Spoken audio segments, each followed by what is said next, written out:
কম সময়ে যদি স্পেশাল কিছু খেতে ইচ্ছে করে তাহলে ঝটপট বাসায় থাকা সুজি আটা দিয়ে এই রেসিপিটা করে ফেলতে পারেন। বিসমিল্লাহির রহমানির রহিম। হ্যালো এভরিওয়ান, আসসালামু আলাইকুম। এই পিঠাটা এতটা মজার, সত্যি একটা খেলে মন ভরে না, অনেকগুলো খেতে হয়। আর অল্প করবেন না, আমার মতো একটু বেশি করেই করবেন। আর এই পিঠাটা ঘরে থাকা মাত্র কিছু উপকরণ সুজি আর আটা ময়দা দিয়ে করে ফেলতে পারেন।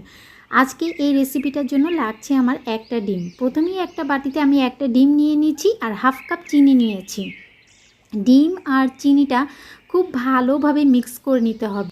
একটু সময় নিয়ে আস্তে আস্তে চিনি আর ডিমটা যখন খুব ভালোভাবে মিক্স হয়ে যাবে সেটা আপনারা নিজেরাই বুঝতে পারবেন। আমার 3 থেকে 4 মিনিট সময় লেগেছে। এই যে এটা একদম মিক্স হয়ে যাবে, একটু ফোমি হয়ে যাবে। আর দেখুন এটা একটা ক্রিমের মতো হয়ে গিয়েছে। এই যে আমার ডিম আর চিনি মিক্স হয়ে গেলে এখানে আমি 1 টেবিল চামচের মতো ঘি দিয়ে দিচ্ছি। ঘিটা দিলে অনেকে ডিমের গন্ধটা পছন্দ করে না, সেটা হবে না। চাইলে 1 চিমটি এলাচ গুঁড়োও দিতে পারেন। আর আপনারা চাইলে কিন্তু এখানে নর্মাল খাওয়ার কুকিং অয়েলও দিতে পারেন।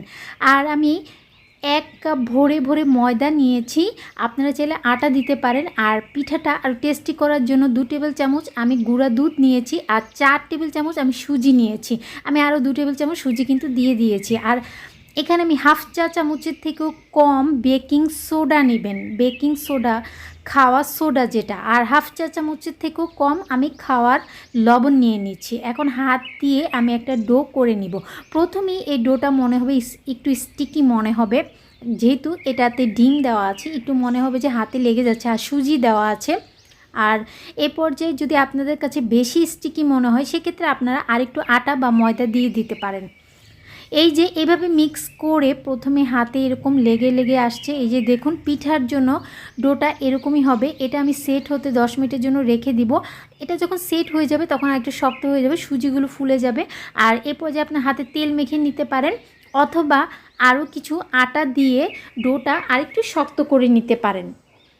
এই যে আমি তেল মেখে এটা খুব ভালোভাবে একটু মেখে নিচ্ছি। এটা যতটা মেখে নেওয়া হবে অতটাই সফট হবে। আমি কিছু আটাও দিয়েছিলাম। এখন আমি পিঠা বানাবো, তো হাতে এরকম তেল মেখে নিতে পারেন অথবা আটাও মেখে নিতে পারেন।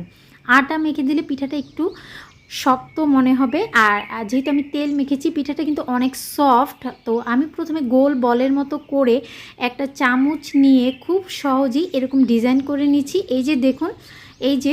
আর পিঠাগুলো কিন্তু রাখা যাবে না। পিঠাগুলো যদি এখন আমি রাখি তাহলে এটা লেগে যাবে একটার সাথে আরেকটা। এই জন্য আমি পিঠাগুলো বানাবো আর বানাতেই আমি পিঠাগুলো ভাজবো। প্রথমে আমি সবগুলো পিঠার জন্য লেচি কেটে নিব। এই যে আমি হাতে আটা মেখে নিয়েছি। এখন আমি প্যানে তেল দিয়ে তেলটা কুসুম গরম করে নিব। খুব বেশি গরম তেলে এটা ভাজতে যাবেন না। তারপর আমি একে একে পিঠাগুলো বানাবো, এভাবে চামচ দিয়ে বানাবো আর একটা একটা করে তেলের মধ্যে পিঠাগুলো দিয়ে দিব। আমি কিন্তু পিঠাগুলো বানিয়ে রাখছি না, বানাচ্ছি আর তেলে দিচ্ছি। আস্তে আস্তে সবগুলো পিঠা আমি বানিয়ে এরকম তেলে দিয়ে দিব। তো দেখা যাবে যে পিঠাগুলো কিন্তু আস্তে আস্তে তেল থেকে উপরে ভেসে উঠবে। এই যে চুলা আঁচটা কিন্তু আমার লোতেই আছে। একবারে বেশি পিঠা দিতে যাবে না, পিঠাগুলো কিন্তু ফুলে যাবে, তখন নাড়াচাড়া করতে কিন্তু অনেক কষ্ট হবে। আমি একটু বেশি পিঠা দিয়ে দিয়েছি, আমার প্যানটা ছোট হয়ে গিয়েছে। তো দেখা গেছে যে একটার সাথে আরেকটা লেগে যাচ্ছে, ভাজতে কিন্তু একটু কষ্ট মনে হয়। এই জন্য আপনারা অল্প করে পিঠা দিবেন আর এইভাবে ভেজে নেবেন। চুলার আঁচটা লোতে রেখেই আমি সবগুলো পিঠা কিন্তু ভেজে নিয়েছি আস্তে আস্তে। আর যদি আমি হাই হিটে ভাজি তাহলে ভিতরটা কাঁচা থেকে যাবে, উপরটা পুড়ে। পিঠাগুলো এতটা মজার, আমি একদিক দিয়ে ভাজছি আরেকদিক দিয়ে খাওয়া হয়ে যাচ্ছে। যেহেতু আমি ভিডিও করব সেহেতু একটু সময় লাগে কিন্তু। আর বেশি কড়া করে ভাজবেন না, বেশি কড়া করে ভাজলে এটা একটু খেতে কিন্তু তিতা লাগবে। এরকম একটা সুন্দর কালার চলে আসলে তেল থেকে কিন্তু এটা দ্রুত তুলে নেবেন। আর দেখুন কতটা লোভনীয় মনে হচ্ছে পিঠাগুলো।